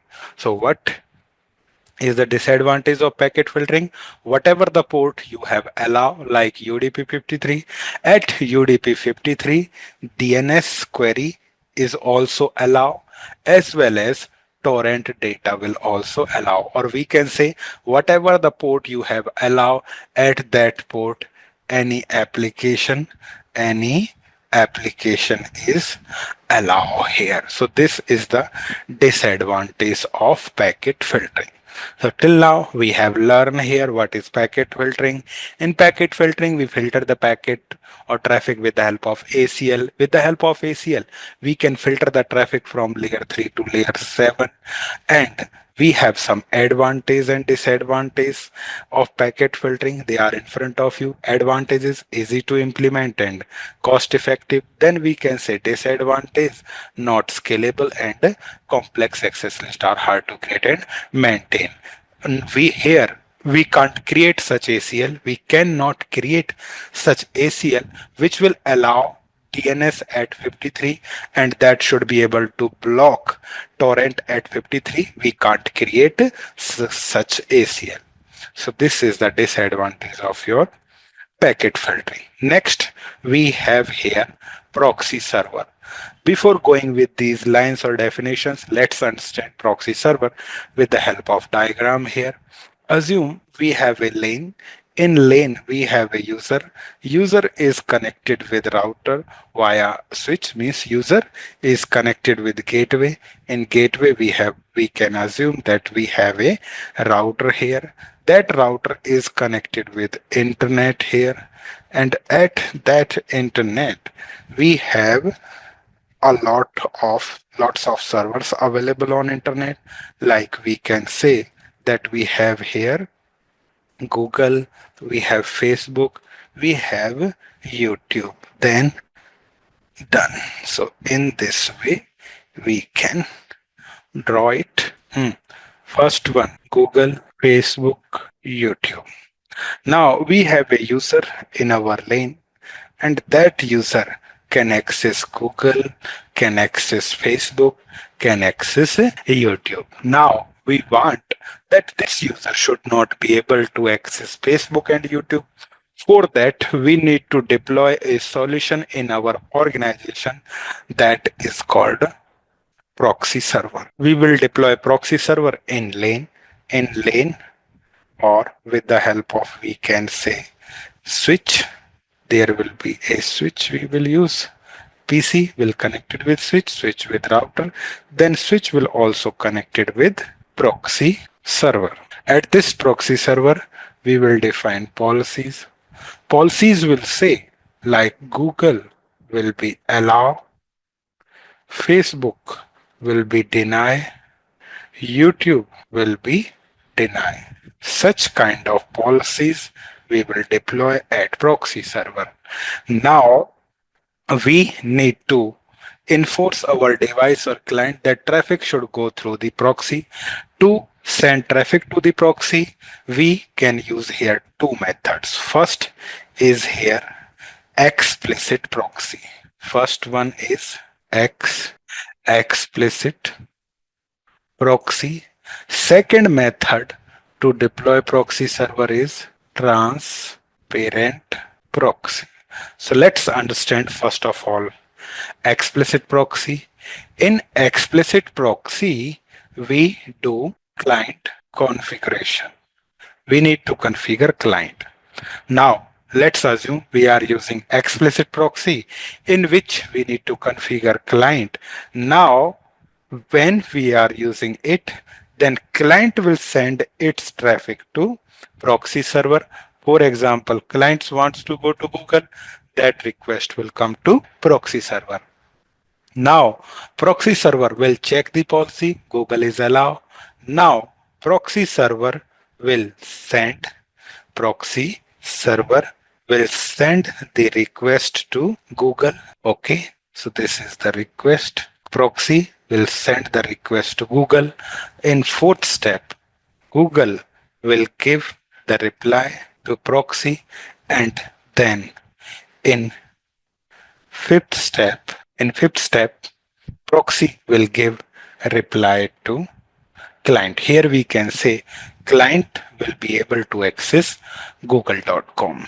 Now client is assuming that I can communicate with internet. Now second request, it will send that I want to communicate with Facebook. Request will come to proxy server. Now proxy server will check the policy. Facebook is deny.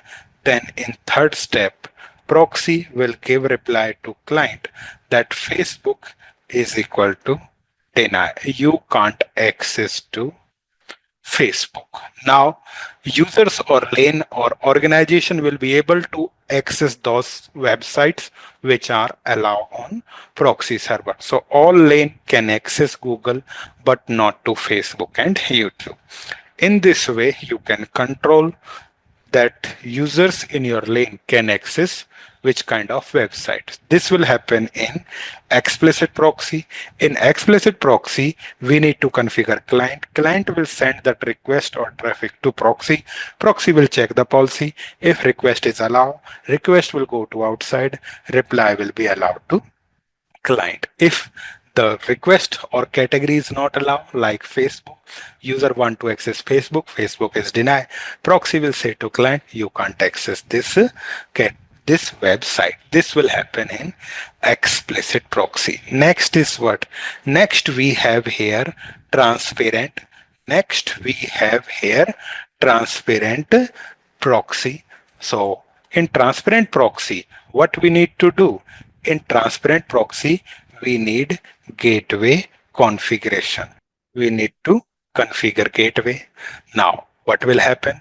So between gateway and proxy server, we will configure a protocol that is called WCCP. Now, what will happen?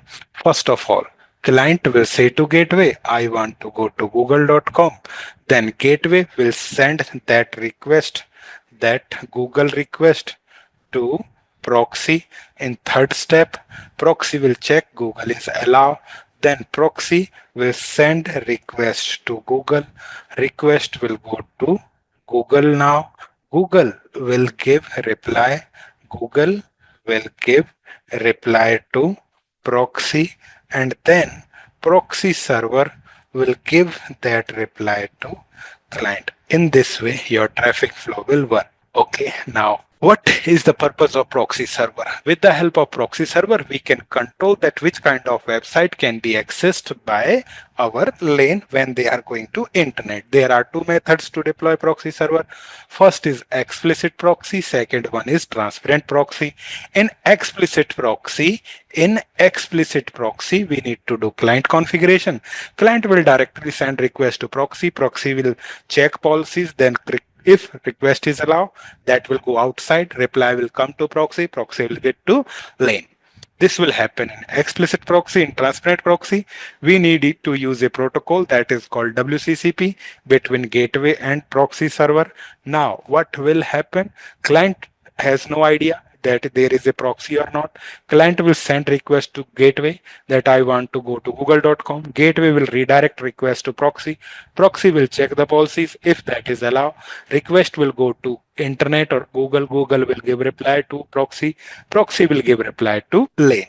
So you can see here that either you are using explicit proxy or you are using transparent proxy. Your request is coming at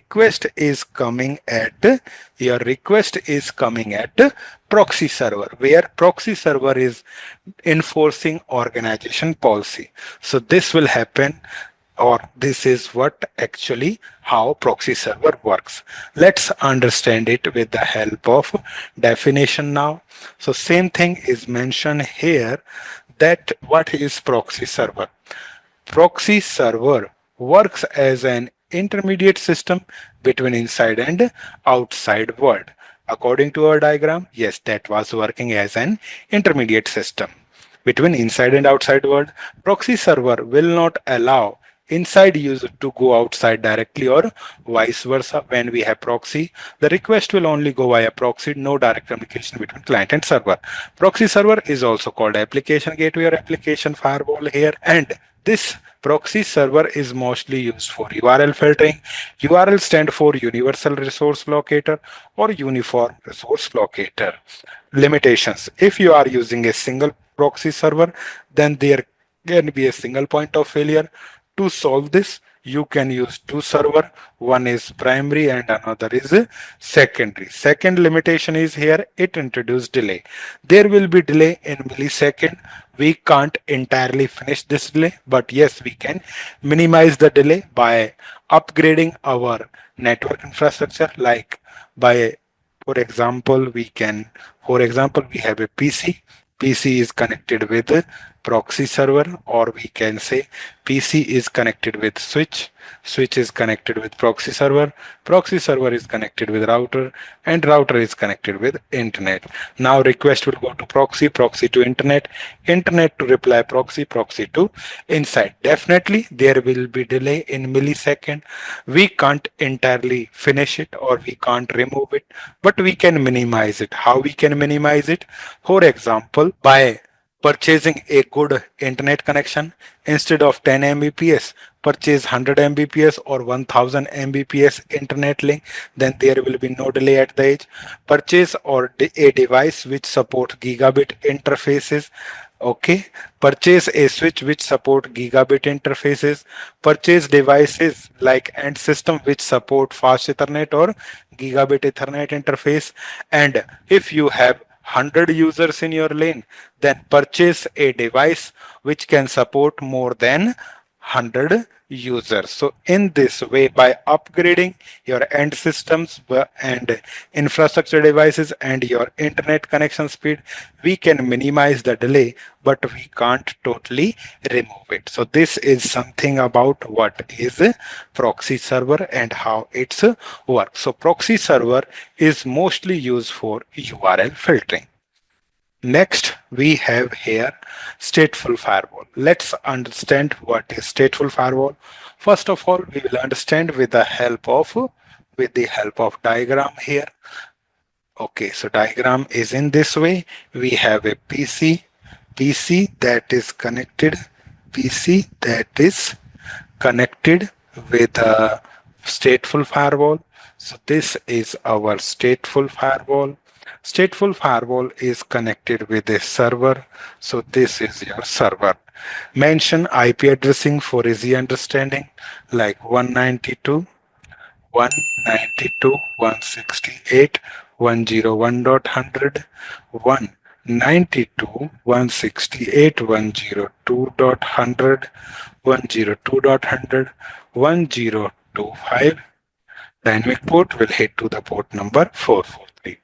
Now, what will happen here? This PC want to communicate with server. This PC will generate a packet. Packet structure will be like this, like source IP. Source IP address will be 192.168.101.100. Destination IP will be 192.168.102.100. Source port will be 1025. Destination port will be here 443. This is the first packet of TCP. Then TCP flag will be here. SYN flag will be there. Such kind of packet will be generated by PC. This packet will arrive at firewall. That firewall is stateful firewall. Now what this firewall will do? This firewall will create a firewall will create a database, like who is coming, 192, 192, 168, 192, 192, 168, 101.100, 101.100 will go to 192, 168, 101.100 went to 192, 168, 102.100. Port number 1025 will go to 443 or is going to 443. What is first flag? First flag is SYN. Such kind of database will be generated by stateful firewall. After this, then the firewall will forward this packet. This packet will be forwarded to the actual destination. Now this will give reply. So this was actually request. This was the request. Now server will give reply. In reply, server will say source IP address 192.168.102.100, destination IP 192.168.101.100, and source port will be here 443. Destination port will be 1025. In the response of SYN, server will give SYN plus acknowledgement. Such kind of reply will be generated by server, and this reply packet will be forwarded to firewall or stateful firewall. Now stateful firewall will check who is coming, 102.100, 102.100, going where? Going to 101, going to 101. Yes, we can say layer 3 is matching. Then Which port number? 443. Yes, port number 443 is coming. It is going to where? 1025. 1025. Layer 4 information is also matching. What is coming? What is coming back? Yes, sin plus ek is coming back. Now, okay, let's. Which flag is coming? Sin plus ek flag is coming. Sin plus X. So sin plus X will be only come when we have initiated sin. Yes, sin was sent. When sin was sent, only sin plus X will be expected or will be allowed here. Yes, sin was sent by the client. In the response of sin, sin plus X is allowed. Now we can say layer 3 information is matching, layer 4 information is also matching, and flags, TCP flags are also matching with our database. When reply is matching with our database, then this will be allowed. Reply will be allowed here. So this was done by the stateful firewall. Again, I'm repeating that stateful firewall works in this way. When this firewall will receive a packet, firewall will create a database with layer 3 information, layer 4 information and flag. Then packet will go to the destination. When reverse reply will come, firewall will match layer 3 information, layer 4 information and flag. If they will match, packet will be allowed. Otherwise, packet will be dropped here. So this is your stateful firewall. As we have understood with the help of diagram, same thing is mentioned here, that what is stateful firewall. Stateful firewall maintain the state of connection when packet is traveling through the appliance. Stateful firewall maintain the state of connection in state table. After adding information in state table, stateful firewall forwards the packet to actual destination. When stateful firewall receives the reply packet, stateful firewall match reply packet information to its state table. If reply packet match with table, packet is accepted, otherwise packet is dropped. So this is our stateful firewall working, or in this way we can define or understand stateful firewall. So this stateful firewall maintain layer 3 information, check layer 4 information. It also store flag information as well when traffic is going. When return traffic is coming, firewall will match layer 3, layer 4 and flag. If they are matching, reply is allowed, otherwise not. So this is something about your stateful firewall. Next, what we have, some people call it state table, some people call it connection table, some people call it session table. So this state table, connection table or session table can contain source IP, destination IP, source port, destination port and additional information. This information can be present in your session table, state table or connection table. Next, we have here transparent firewall. Let's understand transparent firewall first of all with the help of diagram. Okay, now assume we have a lane. In lane we have PC1, PC2, we have server 1, we have server 2. So PC to switch, server to switch, switch with router, switch with connected with router.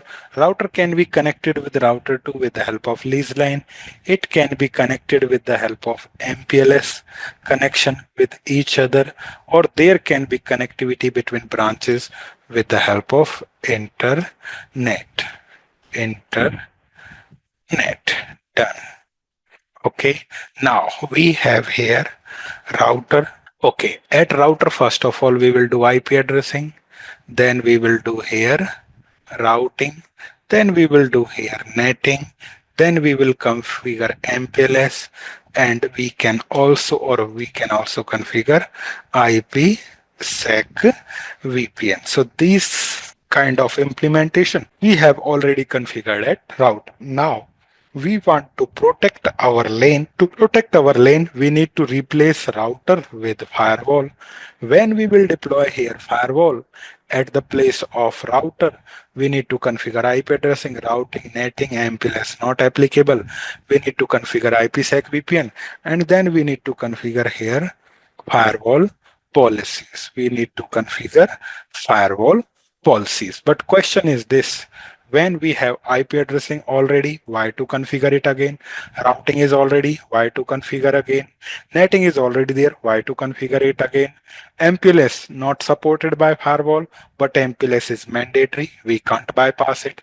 IPsec VPN is already there, why to configure it again? It means when we have everything is already configured, why to do it again? Our job is we only want firewall policies. If our requirement is only firewall policies, but we don't want to change network infrastructure, then we will use here transparent. We will use here transparent firewall. Question is this: where the transparent firewall will be deployed? Transparent firewall will be deployed between lane and gateway. We will connect lane with firewall and firewall with gateway. We will break the connectivity between lane and gateway. At now the traffic will move through the firewall, and at firewall what we have here firewall policies. Without changing network configuration, without changing network diagram, without reconfiguring surrounding devices, still we can deploy firewall in our organization with the help of transparent firewall. So transparent firewall is used by those clients or customers who only want firewall policies. They can use transparent firewall. So same thing is mentioned here in the diagram, and it says, okay, so we have here transparent firewall. So transparent firewall works at layer 2. It will work as a switch with its two interfaces. Transparent firewall works at layer 2, or we can say it forward the frame based on destination MAC. But still, this transparent firewall has capability to filter the traffic from layer 2 to layer 7. Still, transparent firewall can filter the traffic from layer 2 to layer 7. In other vendors, this functionality is available with same name or different name like vWire, or it is also available with bridge mode. Okay, name can be different. Firewall can be deployed in L2. In L2, it is called transparent firewall. Transparent firewall. It can be called vWire, or it can be also called bridge mode. So these are the names of your L2 deployment. What are the advantages? You can deploy transparent firewall in your network if you want to implement firewall in your network without readdressing surrounding devices or without redesigning your network, without changing network, without configuring device again. Still we can deploy firewall in our network with the help of transparent firewall. So these are our firewall techniques which we have discussed. Today we have learned what is firewall and what are the firewall techniques like packet filtering, proxy server, stateful firewall, transparent firewall. These techniques we have discussed today. And what is next generation firewall, or this is also called, yes, in previous class I told you that what is a sandbox inspection, or it is also called reputation based firewall. So next generation firewall means sandbox inspection. It means reputation based firewall. This technique we have already discussed in previous classes. So remaining firewall technique like packet filtering, proxy server, stateful firewall and transparent firewall we have discussed today. So this was something about that what is a firewall and what are the firewall: packet filtering, proxy server, stateful firewall, transparent firewall, and next generation firewall. Next, we have what is Gaia overview. Let's start it. Now we can say Checkpoint Gaia has normal firewall features, normal firewall features, and it also has next generation firewall features.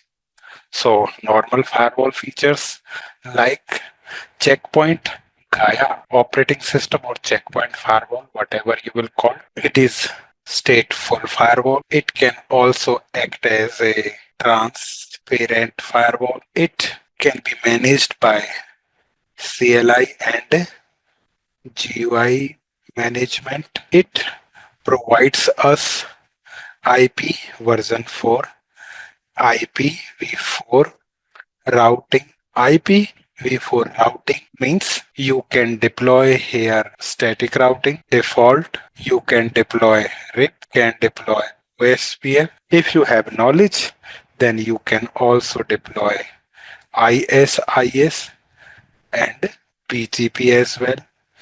It also support IPv4 routing. In IPv4 routing, it supports static, default, it support RIP-NG, it support OSPF v3. It also support IPv4 and IPv6 network address translation. It also support security zones. You can also deploy time-based access. You can also configure IPsec VPN like site to site, site to site. It also support remote access VPN. It also support HA or cluster XL. It also support VRRP. It also support VSX like normal firewall. So these are normal firewall features. Along with it, it also has next generation firewall features like HTTPS inspection. It also support HTTPS inspection. It also support application control. It also support content awareness. It also support URL filtering. It also support send blast or sandbox inspection. It also support identity awareness. It also support here central management. Done. So if someone asks us how checkpoint, what is checkpoint firewall or what is checkpoint Gaia operating system, so we can say checkpoint firewall use checkpoint Gaia operating system. Okay, checkpoint firewall use checkpoint Gaia operating system, and this Gaia operating system has features like normal firewall features and next generation firewall features. In normal firewall, like another vendor's firewall, it is stateful firewall. It can act as a transparent firewall. It can be managed by CLI and GUI. It will provide you IPv4 routing like static, default, RIP, OSPF, ISIS, BGP. If you have knowledge, you can deploy ISIS and BGP as well. It also support here IPv6 routing. In IPv6, it supports static, default, RIP-NG, OSPF. It also support IPv4 v6 netting. It supports zone. It supports time-based access. It supports site-to-site VPN. It supports SSL VPN. It supports clustering. It supports VRRP. It supports VSX security context as well. So these are our normal firewall features. Along with it, it also has next generation firewall features like we have here HTTPS inspection, application control, content awareness, URL filtering, sandblast, identity awareness, and it also support here threat prevention as well as monitoring and reporting as well. So we in this way that we Checkpoint Gaia is a full-fledged normal firewall as well as next generation firewall. So these things I have also told you when we start our course content introduction, that what we will cover in this entire training. So these are all features supported by Checkpoint Gaia. Now we can also have a look that how Checkpoint firewall is differ or similar when we will compare it with Palo Alto firewall, with FortiGate firewall, and with the Cisco firewall. To understand it, let's go through with Excel sheet where I have mentioned everything, and this Excel sheet you can download from your course. From where we can download, I'll tell you that first of all, let's understand, go to from where you can download.